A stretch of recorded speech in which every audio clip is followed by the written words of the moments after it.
All right, let's get into our first discussion now. 63 days on, the 6 boys from the Lagos State Model College, Igbonla in May, are yet to regain freedom.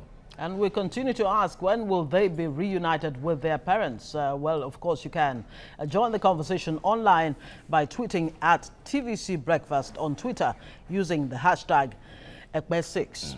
Well, we have the coordinator, Activista Lagos, Rashid Olakunle. Of course, Activista is part of the Safe Schools and Communities Advocacy Group, also known as SSCAG. Good morning and thanks for joining us. Good morning. Good morning, Rashid. 63 days on.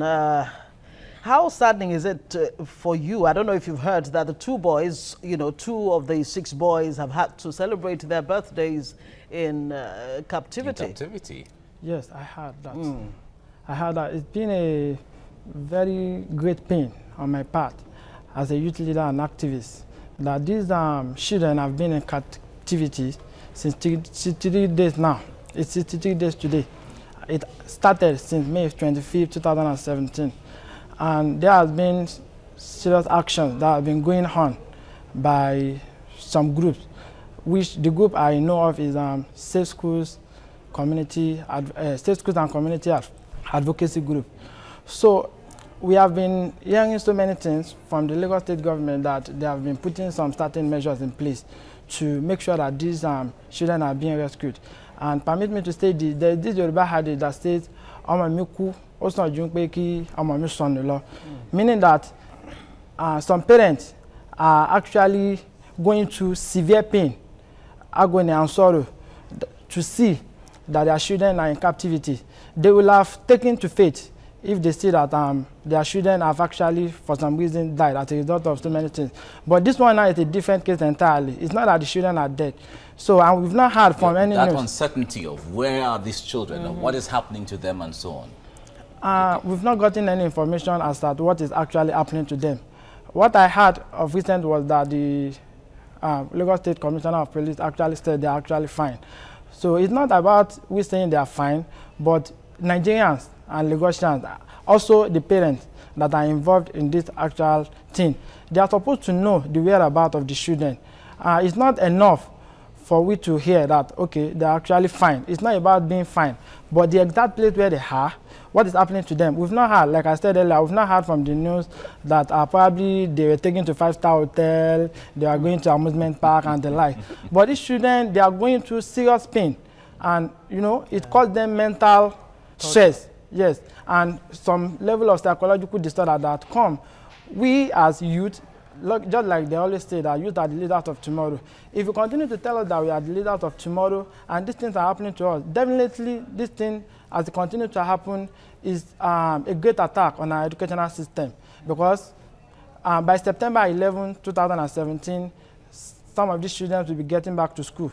But before we say they will get back to school, many of them are feeling that, wow, some children have been kidnapped and they have not yet been released. So what is our own fate? Exactly. Even saying that I want to go back to school. So I can see, because before coming here, I've been able to interview some of my colleagues and some other children around my vicinity. And they were like, oh, the coordinator Activista, they were talking to me, what have actually been happening? What have you heard again? I said, no. We have been hearing so many things, but just keep your mind at rest. The Lagos State government are doing. Are they scared of going back to school? Yes, they are very scared of going back to school because of the fear of they also being kidnapped. So that is why I said we continue to appeal to the Lagos State government to intensify their effort towards making sure that these children are released as soon as possible. All right, we hear that there's going to be a mass action where youths have to planning to get to the streets, to hit the streets and all of that. Fantastic. Can you talk to us about that? Yes, there is a mass action that will be going on very soon. And that will be on the 78th day, which is precisely August 7, 2017. And this mass action will be taking place if nothing is seen as a way forward on the part of the Lagos State government to assure us that these children will be released. So the group in question, which is the Safe Schools Cities Advocacy Group, will be going to Alausa with other groups, youth groups, and so many other concerned Lagosians and Nigerians to speak more about it and continue to remind the government that no, you can't continue to, enough is enough by promising us that these children will be released, but we should continue to give us clear evidences and information time to time, and on the part of the parents, we give them information of the whereabouts of their children. For them to have an update. Update. So that Nigerians will be at rest that, okay, we still have hope and these children can actually be released. Now, speaking of hope, as a young person yourself,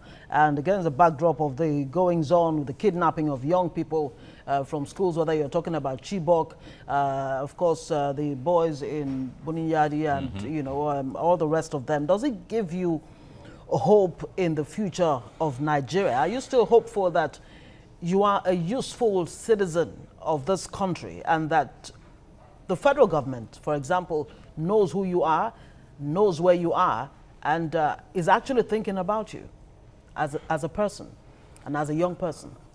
Actually, I can't really say the federal government knows me or they actually know where I am. But there's always a belief on my own part as a youth that even if they continue to promise us that we are the leaders of tomorrow and we are not even seeing work being done towards that effect. Okay, a very good example is the Not Too Young to Run bill, which has been passed. There have been so many things around that. About yesterday, some of my colleagues at Abuja were around the street protecting so to make sure that this bill is being passed and youth are being given the opportunity to partake in governance and processes and electoral process. But as my own part, as the Lagos State Activista Coordinator, I think it is necessary for us to continue to take actions, irrespective of intimidation, victimization, and what have you that has been happening. Probably maybe through us taking actions, it is not still enough. We continue to take action. If peradventure our voice are not being heard today, there are some people that are actually watching our steps and they are ready to recommend us. Even, for example, now, as I'm seeing myself, probably maybe I'm not being heard, or probably, let me say, the federal government don't know me. But I know that the actions I'm even taking into consideration and so many things I've been doing will, to some extent, make me known to some certain people, and it will also contribute to the whole efforts that is when I talk about you, I mean youth in general. Okay, do you think the government cares enough about young people in this country in such a way that it gives you hope? No. Okay. So, but does this make you lose confidence in government? No. I don't lose confidence in government. Okay, it's all right. But finally, let me ask you this. In your protest, what do you aim to achieve at the end of the day when you carry out a mass action on the 7th of August? Okay, what we actually aim to achieve at the end of the day after the mass protest is to, one, make our voices heard, and to also remind the government that, look, it's not about promising and promising and promising. It's about taking actions and providing enough update and information to these parents, the Lagosians, and the Nigerian citizens on the whereabouts of these children, and more information about what has been done so far and what is still able to be done, so that these children will be released in due course. But of course, the acting president, Yemi Osinbajo, has said that the federal government is collaborating with the state government, that's Lagos, to bring back the boys safely. And of course, we'll be holding him up to that statement. Razaki Olakunle, Activista Lagos Coordinator, thank you so much for joining us. No problem. Thank you.